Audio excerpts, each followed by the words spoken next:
Y nos encontramos en el capítulo 15 y hoy cerraremos este capítulo. Ya estamos por terminar, ya solamente nos quedará el capítulo 16. Creo que hemos sido muy edificados a través de toda esta serie de predicaciones. Y ya llegamos aquí a esta parte final del capítulo 15 y solamente restará la parte final de esta carta. Vamos a exponer los versos del 30 al 33.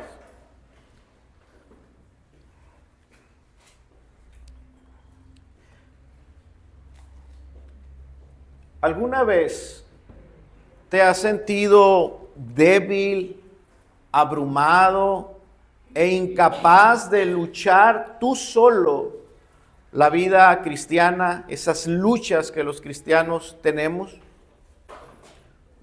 Hermanos, hoy vamos a ver cómo es que la oración intercesora de la iglesia puede fortalecernos y ayudarnos con esas luchas y a cumplir con el propósito que Dios tiene para nuestras vidas. El apóstol Pablo dice estas palabras: pero os ruego, hermanos, por nuestro Señor Jesucristo y por el amor del Espíritu, que me ayudéis orando por mí a Dios, para que sea librado de los rebeldes que están en Judea y que la ofrenda de mi servicio a los santos en Jerusalén sea acepta, para que con gozo llegue a vosotros por la voluntad de Dios y que sea alentado juntamente con vosotros. Y el Dios de paz sea con todos vosotros. Amén. Estas palabras nos dejan ver que el apóstol Pablo era alguien que valoraba el poder de la oración intercesora. Alguien que le daba el valor debido a las oraciones que otros hacían por él. Sin la oración no podemos avanzar en el camino de Dios, decía San Agustín. Es claro que Pablo valoraba mucho la oración que las iglesias hacían por él y por su ministerio. Pues Pablo entendía que su ministerio y él mismo estaban íntimamente ligados con las iglesias. Hermanos, pues ni la vida cristiana, ni nuestros deberes que tenemos para con Dios es algo que se puede hacer a solas. Cuando los grandes hombres de Dios son admirados por lo que hacen, por lo que Dios hace a través de ellos en su ministerio, solemos olvidar o no nos damos cuenta, porque es algo intangible.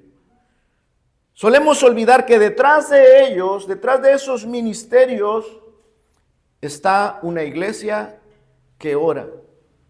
Una iglesia que está elevando oraciones y súplicas por ellos. La obra de Dios nunca es de un solo hombre. Nunca lo es. Por eso el apóstol Pablo, creyendo firmemente esta declaración que estoy haciendo, pedía y rogaba a las iglesias que oraran por él.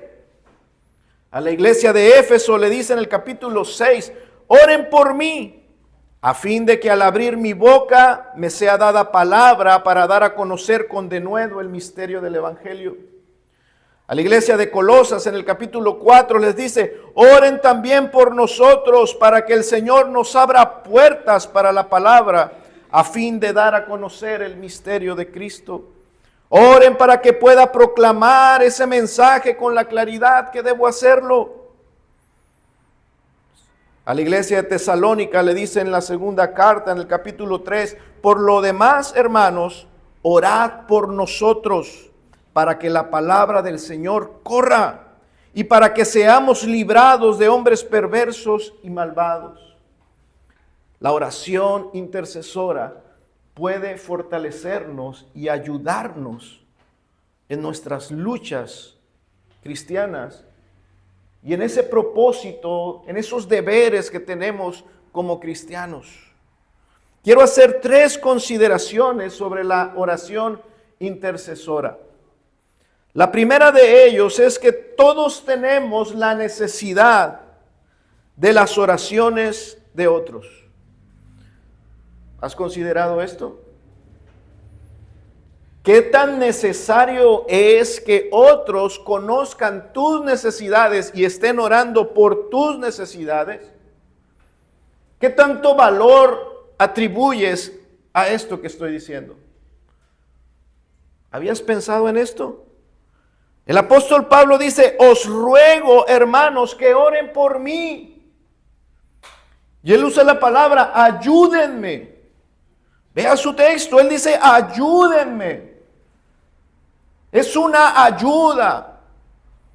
Es un socorro que ustedes me dan. Uno pide ayuda cuando sabe y reconoce que no puede hacer algo solo. Yo no puedo efectuar el ministerio que Dios me dio si ustedes no me ayudan. Ayúdenme orando por mí. Siempre el lenguaje de Pablo en su doctrina refleja esa interdependencia en el cuerpo de Cristo.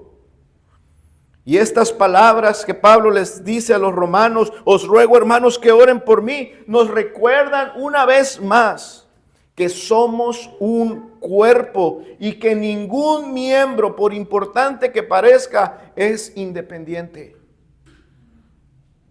Ninguno. Todos los cristianos necesitamos el apoyo espiritual de otros hermanos a través de la oración. Aún los más maduros en la fe, continuamos nosotros teniendo esa necesidad. Oren por nosotros. Oren por nosotros. Esta simple verdad, hermanos, tiene implicaciones prácticas, al menos dos que hoy quiero mencionarles. Si esto es así, hermanos, debemos de ser humildes y pedir oración por nosotros a la iglesia. Cuando pedimos esta ayuda espiritual, ocurren cosas que glorifican a Dios. Nos fortalecemos en esa comunión que tenemos como iglesia. No ando yo por allá en mis asuntos, con mis necesidades, llevando mis cargas solo. La iglesia es un cuerpo. Y llevamos las cargas los unos de los otros, tomamos las cargas de nuestros hermanos. Hermanos, cuando hacemos patente nuestras necesidades a otros hermanos, nuestra comunión se fortalece. Y Pablo hacía esto con las iglesias. Por eso Pablo quizá era tan amado por las iglesias. Porque las iglesias se sentían parte de su ministerio, pues lo eran. Lo que Pablo hacía a miles de kilómetros de distancia era producto de lo que una iglesia por allá lejos estaba haciendo. Ella estaba orando. Pablo estaba predicando y la iglesia estaba orando. Pero eso, hermano, la distancia no los separaba, sino que los fortalecía en esa unidad. Cuando pedimos ayuda espiritual a la iglesia, reconocemos que nuestras fuerzas nunca serán suficientes para hacer la obra de Dios, para vivir como a Dios le agrada. Hermanos, reconocemos esa incapacidad que tenemos, pues no podemos vivir sin el cuerpo de Cristo, que es la iglesia. La oración por otros es una manera de experimentar en la práctica lo que confesamos ser una familia de fe. Es muy fácil decir que somos una familia espiritual. Pues las familias, hermanos, son transparentes. Esto es lo que soy. Se supone que la familia es el lugar seguro donde tú te muestras tal cual eres y que tus carencias son vistas con gracia, con misericordia, pues es tu familia. La iglesia es una familia espiritual. Por lo tanto, deberíamos de ser transparentes y hacer patentes nuestras necesidades al resto del cuerpo de Cristo, al resto de nuestra familia, para juntos llevar esas cargas. Es una manera de poner en práctica aquello que decimos, que vamos juntos marchando hacia nuestra patria celestial. No aislados, vamos juntos. Es un pueblo el que va dirigiéndose a la gloria, no individuos. Es un pueblo, una nación, una familia, la que se dirige a la gloria eterna. Es una marcha colectiva y en esa marcha compartimos unos con otros nuestras necesidades. Os ruego, hermanos, que oren por mí, dice el apóstol. Vea que esto no es un signo de debilidad. Por el contrario, esto puede ser un reflejo de humildad y madurez espiritual. El hombre que dice estas palabras, ayúdenme hermanos orando por mí, es alguien de una estatura espiritual elevada. Alguien que puede ser un modelo de vida piadosa. Era el apóstol Pablo. Y el reconocer las debilidades no es signo de, vulnerabilidad, como se usa esa palabra, ¿verdad? Hoy se usa mucho esa palabra. Es que no con cualquiera me puedo mostrar vulnerable. Hermanos, el apóstol Pablo no tenía miedo de mostrar sus debilidades y sus necesidades. Siendo un hombre maduro, él pedía ayuda, pues no es más espiritual aquel que nunca expresa sus necesidades. Aquel hermano que llega a la reunión de oración y nunca sabes qué pasa por su vida porque nunca pide ayuda, nunca expresa sus conflictos. Quizás los demás dicen, es muy espiritual porque el hermano siempre está bien, nunca pide ayuda. No.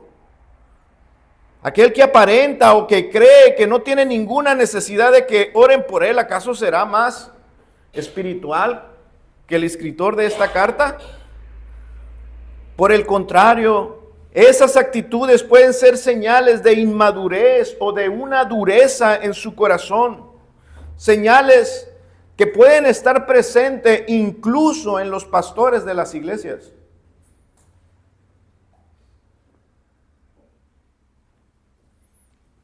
El Señor entrega un mensaje y dice en el libro de Apocalipsis, escribe al ángel de la iglesia de la Odisea. Este mensaje es principalmente para el pastor de esa iglesia. Y dile lo siguiente, Apocalipsis 3:17, porque tú dices, soy rico y me he enriquecido y de ninguna cosa tengo necesidad, y no sabes que tú eres un desventurado, miserable, pobre, ciego y desnudo. Unge tus ojos con colirio para que veas. La actitud de cerrarse y de no mostrarse vulnerable, de no externar sus necesidades espirituales, están siendo fuertemente señaladas por Jesús a este pastor. Esas actitudes pueden estar presentes en cualquiera de nosotros. Si esto ocurre con los hombres que van al frente, ¿cuánto más con todos nosotros? Pues así como somos llamados a pedir oración, hermanos, también hay una segunda aplicación sobre esta verdad. Tenemos también entonces la responsabilidad de orar por los demás. Primeramente tenemos que expresar nuestras necesidades y pedir ayuda a la iglesia. Pues por consecuencia, la otra cara de la moneda es que la iglesia tiene la responsabilidad de orar por ellos. Pero os ruego, hermanos, dice nuestro verso 30, os ruego, hermanos, por nuestro Señor Jesucristo y por el amor del Espíritu, que me ayuden a orar por mí. Orar por otros es una forma de cumplir con la ley de amar al prójimo. Pablo apela al amor que el Espíritu de Dios había producido en los creyentes de Roma. Oren por mí. Oren por mí. ¿Y por qué habremos de orar por ti? Por el amor que el Espíritu produce en ustedes. Ayúdenme a orar por estas cosas. Esa sería una forma en que ustedes cumplen la ley de Dios. Es quizás la mejor forma de manifestar el amor cristiano, orar por otros. Orar por otros es un acto espiritual. Y lo es porque es el Espíritu. Pablo entiende que es el Espíritu de Dios el que produce el que tú quieras y tomes las cargas de otros. Porque vivimos en un mundo egoísta, en el yo, en la exaltación del yo. Yo soy quien importa. Yo estoy luchando y me estoy esforzando por llevar mis cargas. La época del yo. Pero hermanos, el cristianismo es otra cosa. El cristianismo es otra cosa. Es muy distinto a eso. El Espíritu produce, como parte de esa regeneración, de ese nuevo hombre que ahora es el cristiano, lo que produce y una evidencia de que es un hombre regenerado es que tiene un amor que está dispuesto a llevar las cargas de otros. El yo quedó crucificado. Ya no vivo yo, ahora Cristo vive en mí. ¿Y qué mayor ejemplo de aquel que tomó nuestras cargas y las llevó a la cruz? Aquel que estuvo dispuesto a amarnos y tomar nuestra necesidad más apremiante, tomar nuestro pecado, hacerlo suyo y llevarlo a la cruz para reconciliarnos con Dios. Hermanos, orar por otros es un acto espiritual, un acto de amor verdadero. John Owen decía, el amor por los hermanos se evidencia más claramente cuando estamos de rodillas orando fervientemente por nuestros hermanos. Pablo no creía que debía de llevar entonces solo las cargas del ministerio. Entonces él las compartía con la iglesia y la iglesia responsablemente las tomaba y las hacía suyas. Todo creyente tiene la responsabilidad de tomar las necesidades de la iglesia y sus ministros y llevarlas como un acto de amor a aquel que es nuestro Dios todopoderoso. Orar por otros entonces no es opcional. Es un llamado claro, explícito en la palabra de Dios. Santiago capítulo 5, orad unos por otros para que seáis sanados. La oración eficaz del justo puede mucho. Efesios 6, 18, orando en todo tiempo con toda oración y súplica en el Señor y velando en ello con toda perseverancia y súplica por todos los santos. La oración no es un acto egoísta. Uno no dobla sus rodillas para continuar con el yo o el dame. Uno dobla sus rodillas para cumplir con este mandato, hacer súplica por todos los santos. Y dice el apóstol Pablo una vez más ahí en Efesios, y por mí. No se olviden de mí. Hermanos, es necesario comprometernos a interceder por otros con fervor y con constancia. La segunda consideración, hermanos, que quiero hacer es: ¿qué tipo de cargas compartimos con la iglesia? Cuando pedimos oración, ¿qué tipo de oraciones o de peticiones debemos llevar a la iglesia? Bueno, es importante distinguir entre las cargas que la iglesia debe de tomar en oración y aquellas necesidades que, aunque son humanas y naturales, no necesariamente son oraciones piadosas. La oración debe enfocarse en peticiones que glorifiquen a Dios. Vea lo que dice el apóstol Pablo en este pasaje que leímos. ¿Para qué? Oren por mí. ¿Para qué? Y él dice, ¿para qué? Verso 31. Para que sea librado de los rebeldes que están en Judea, y para que la ofrenda de mi servicio a los santos en Jerusalén sea acepta, para que con gozo llegue a vosotros por la voluntad de Dios, y que sea alentado juntamente con vosotros. Oren por mí. Y entonces Pablo les revela, les anuncia el proyecto que él tiene, aquellas cosas que él planea hacer, y lo comparte con la iglesia. Pablo es abierto, es un cristiano abierto. ¿Cuántos deberían de seguir su ejemplo aquí? De ser cristianos abiertos y no cristianos cerrados. Vea que esto es un signo de una vida piadosa, ser abierto. Yo prefiero y tengo más paz con aquellos hermanos que son abiertos y me dicen cosas, y a veces no me agrada tanto lo que dicen, me dicen lo que piensan, me dicen cosas, y yo prefiero ese tipo de hermanos, aquellos hermanos que siempre están. Tú no sabes qué piensan, no sabes qué hay dentro de sus corazones.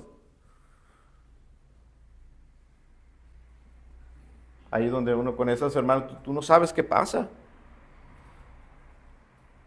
Tengo más paz y más comunión con los hermanos que son abiertos. Y aunque a veces no concordamos en cosas, veo lo que hay en su corazón, y él ve lo que hay en el mío, y seguimos amándonos y edificándonos en el Señor. Pablo era un cristiano abierto y le compartió su plan a la iglesia. Primero, él pretendía entregar una ofrenda que había recogido para los pobres de Jerusalén. Él había estado en algunas iglesias gentiles y había recolectado una ofrenda para llevarla a Jerusalén y fuera entregada a los pobres que estaban allá en aquella iglesia. Después él pretendía, entonces de ahí de Jerusalén, él pretendía ir a Roma para, según sus palabras, para edificar, para ser edificado con ellos y gozarse, como dice el versículo 24, dice: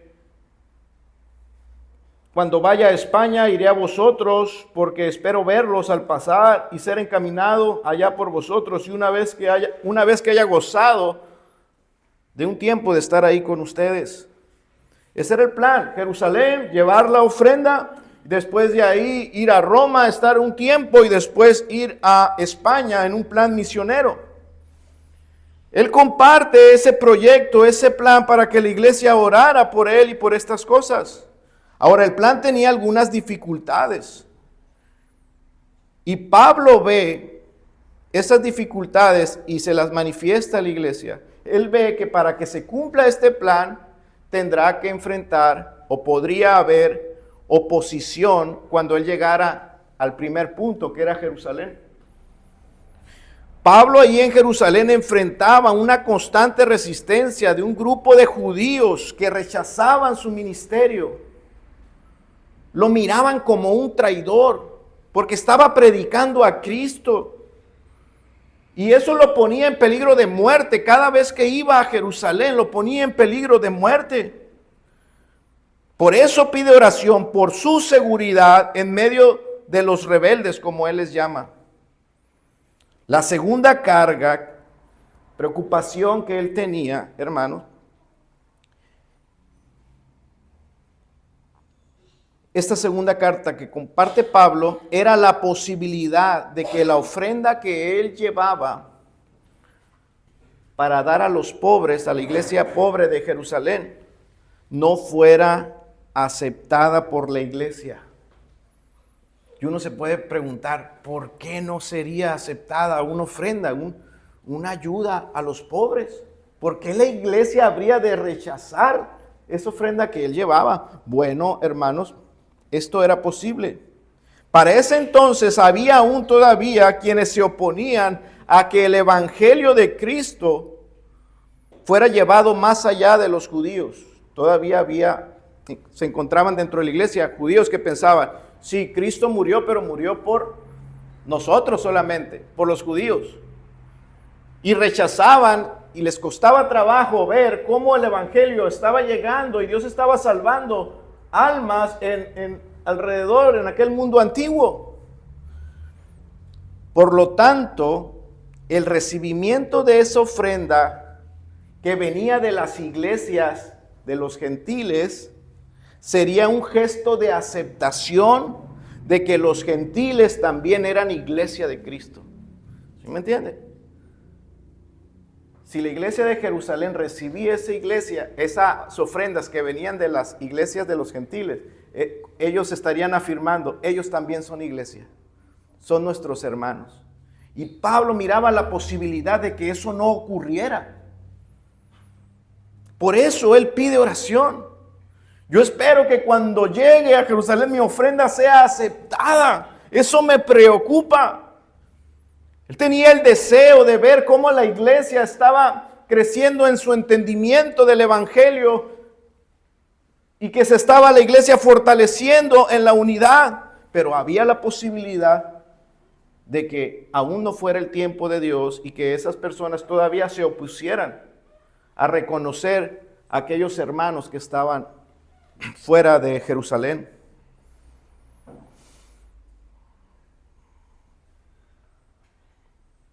La unidad de las iglesias, la unidad de las iglesias es algo que da gloria a Dios y está dentro de sus propósitos, y esa es la carga que comparte Pablo con la iglesia.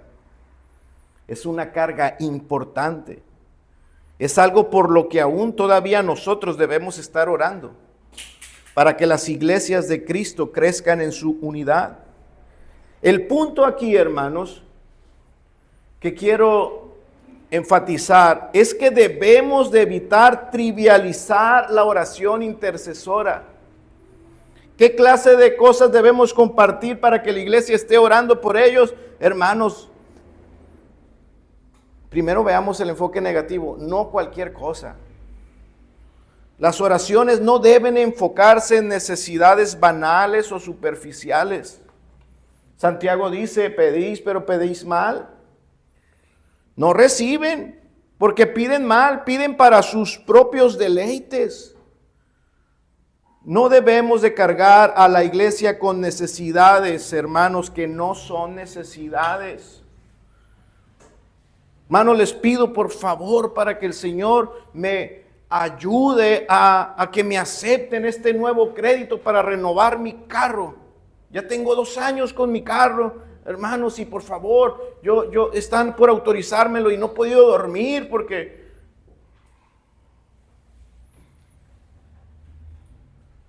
No carguemos a la iglesia con ese tipo de oraciones. No deberíamos de pedir por lujos o por soluciones rápidas o por problemas evitables. No deberíamos, hermanos, hacer esas cosas. No deberíamos desviar el propósito de las oraciones colectivas. Antes de pedir oración a la iglesia debemos de preguntarnos, ¿esta necesidad glorifica a Dios o solamente satisface mis deseos? Fíjese, esta sola pregunta puede hacer un gran filtro. ¿Esta necesidad glorifica a Dios o es algo que yo solamente quiero, deseo. Esta necesidad contribuye al propósito de Dios en mi vida y en la iglesia. Esta necesidad está priorizando el reino de Dios. Ahora, no significa, hermanos, no estoy diciendo que no existan necesidades cotidianas por las cuales debemos orar. Nuestro mismo Señor Jesucristo dijo, el pan nuestro de cada día, dánoslo hoy. Aún el pan, nosotros debemos de pedírselo a Dios. ¿Verdad? Filipenses 4:6 dice, por nada estéis afanosos, sino sean conocidas vuestras peticiones delante de Dios con toda oración y ruego. Toda carga puede ser llevada a Dios, pero con discernimiento. Cuando oramos por el alimento, por el vestido, por nuestros trabajos, debe de ser con una perspectiva espiritual. De tal forma que nuestras peticiones reflejen que nuestra prioridad no es nuestra comodidad, sino que nuestra necesidad es fortalecernos en la fe. Por ejemplo, imagine usted a un hermano en la reunión de oración pidiendo de esta manera: hermanos, quiero hacer una petición para que me ayuden a orar. Ayúdenme a orar por mí y por esta situación. Pido a Dios que bendiga mi trabajo. Esa es la petición. Bueno, que bendiga su trabajo, pero ¿por qué quiere que bendiga su trabajo? Que tienes un proyecto de ampliar tu casa, todas esas cosas, no lo sabemos. Pero imagínense lo que él dice: pido a Dios que bendiga mi trabajo para que yo sea ese buen proveedor que Dios quiere que yo sea en mi familia. Y para que yo pueda compartir de mis bienes con los demás y apoyar en mi iglesia. Pido a Dios para que bendiga mi trabajo, hermanos, porque reconozco que cuando la escasez llega a mi casa, eso se vuelve una lucha espiritual. Y me cuesta trabajo, hermanos, enfocarme en mi Señor. Es decir, la escasez en mi casa, hermanos, la verdad que me afecta espiritualmente. Lo reconozco, no debería de ser así. Pero yo no quiero que el Señor me meta en esa tentación. Así es que pido a Dios que Él bendiga mi trabajo para que yo pueda ser el creyente que Dios quiere que yo sea. ¿Cuentan? Una necesidad con una perspectiva espiritual, no egoísta. ¿Podemos cargar a la iglesia con cualquier tipo de necesidades, hermanos? No deberíamos hacerlo. Las oraciones colectivas deben de priorizar las luchas espirituales y ministeriales, la santidad y la perseverancia de la iglesia, la expansión del reino de Dios, las pruebas y necesidades legítimas de los hermanos, porque ahorita mencionaba, hay cosas que quieres que Dios haga que tú debes hacer. Y pides que Dios te las dé de manera milagrosa cuando tú las debes hacer. Y por último, hermanos, quiero hablar sobre el propósito final de la oración intercesora. La ofrenda fue bien recibida en Jerusalén. Dios respondió a esa oración. Interesante es preguntarnos, ¿y qué resultó? Pablo pidió oración, la iglesia oró, pero ¿qué pasó finalmente? Si quiere acompañarme al libro de los Hechos, capítulo 21, verso 17.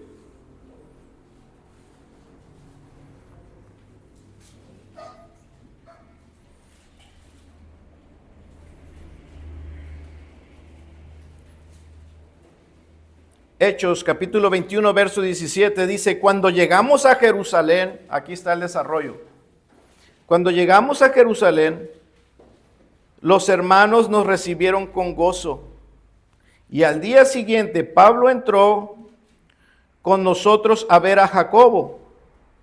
Y se hallaban reunidos todos los ancianos, a los cuales, después de haberles saludado, les contó una por una las cosas que Dios había hecho entre los gentiles por su ministerio. Cuando ellos lo oyeron, glorificaron a Dios.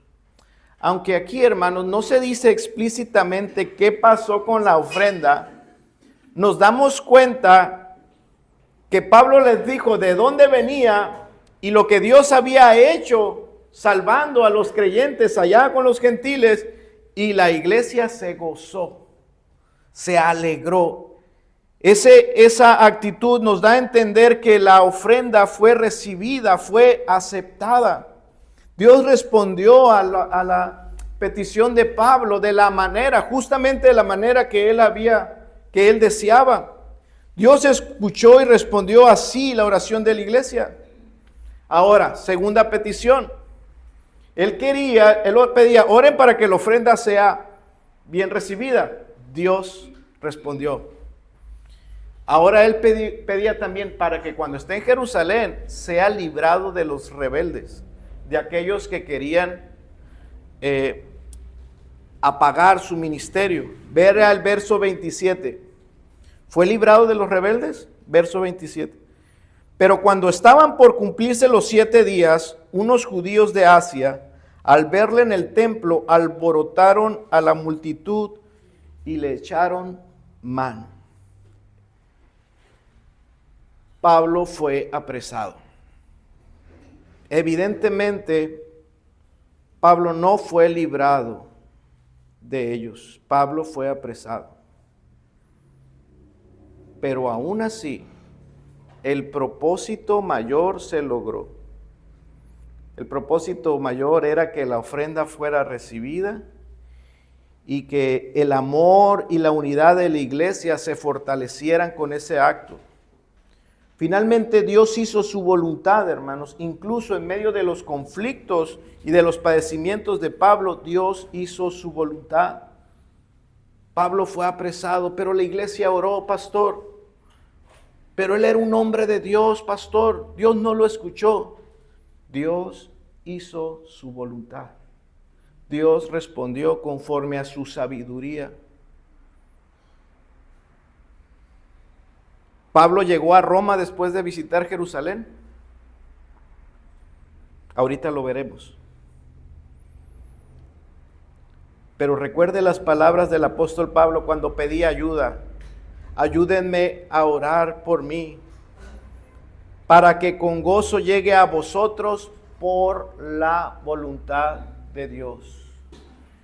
Pablo entendía, yo llegaré a Roma si es la voluntad de Dios. Si no, por más que oremos, no llegaré.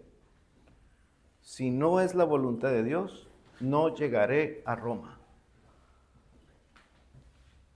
Y este es el propósito final de toda oración. Hágase tu voluntad. No se haga mi voluntad, sino la tuya. Yo pido.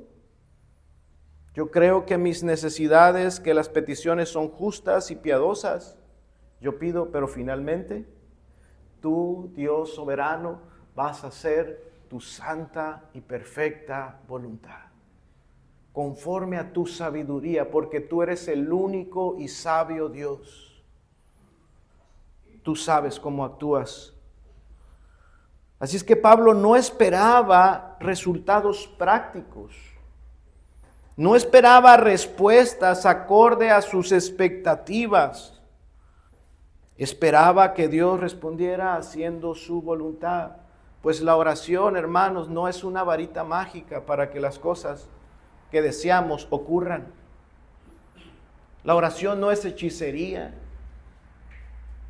La oración es comunicarnos con Dios, expresar nuestra dependencia de Él y nuestro sometimiento a su voluntad. ¿Dios cumplió su propósito de llevar a Pablo a Roma? Sí. Pablo sí fue a Roma. Sí llegó a Roma. Pero llegó en cadenas.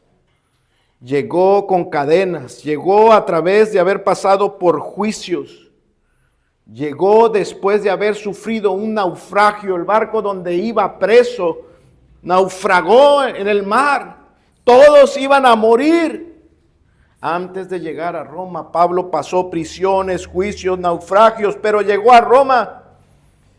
Y los hermanos que se habían estado orando por él, dice ahí donde estábamos en Hechos capítulo 28, verso 15, cuando el barco con los presos llegó finalmente al puerto, estaba ahí la iglesia para ver bajar a Pablo como prisionero. Yo estoy seguro que a la iglesia le dolió eso. Yo estoy seguro que la iglesia le dolió ver al apóstol Pablo bajando con cadenas de ese barco. Ellos habían estado pidiendo por él. Y finalmente Dios cumplió su voluntad y llegó con ellos, pero no como ellos lo esperaban. Pablo había dicho, yo quiero estar ahí para estar con vosotros, gozándome con vosotros. Pero llegó como un prisionero. Cuando Dios no responde conforme a nuestras expectativas, es natural y es humano sentir dolor. Cuando Dios no sana al enfermo, sino que su voluntad fue llevarlo a su presencia. Cuando su voluntad no fue ayudarnos con ese trabajo, sino que fuéramos despedidos. Cuando todo ese tipo de peticiones no son como nosotros esperábamos, hermanos, solemos afligirnos y dolernos en el corazón. Yo imagino a la iglesia en ese puerto viendo bajar al apóstol Pablo diciendo, Dios. Pero dice que cuando Pablo vio a la iglesia en el versículo 15 del capítulo 28, cuando Pablo vio a la iglesia, Pablo dio gracias a Dios y cobró aliento. Vio a sus hermanos que habían estado orando por él y los ve que estaban ahí para recibirlo, aunque venía en cadenas. Y Pablo, después de haber pasado el naufragio y de venir ahí, y cuando tocó tierra y vio que sus hermanos estaban ahí, su corazón se llenó de gratitud a Dios y cobró aliento. ¡Ánimo! Dios hizo su voluntad. El futuro era incierto, pero la descripción de esta narrativa es que después Pablo fue puesto prisionero, pero con un arresto domiciliario. No fue puesto en un calabozo ni estaba totalmente aislado. Él estaba arrestado en un domicilio, en una casa. Y desde ahí él continuó predicando sin impedimento. Y desde ahí, desde esa prisión, ganó muchas almas para Cristo. Desde ahí, desde la cárcel, escribió cartas hermosas. Filipenses, usted lee esa carta donde Pablo desde prisión nos alienta a todos los cristianos. Quiero que sepáis, hermanos, escribió en prisión.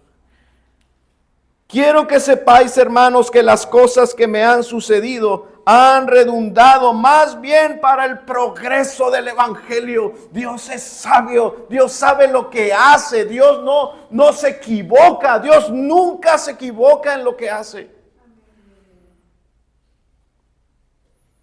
Esto demuestra que aún las circunstancias más adversas no pueden frustrar los propósitos de Dios. Dios responde haciendo su voluntad. Porque no existe otra manera, hermano.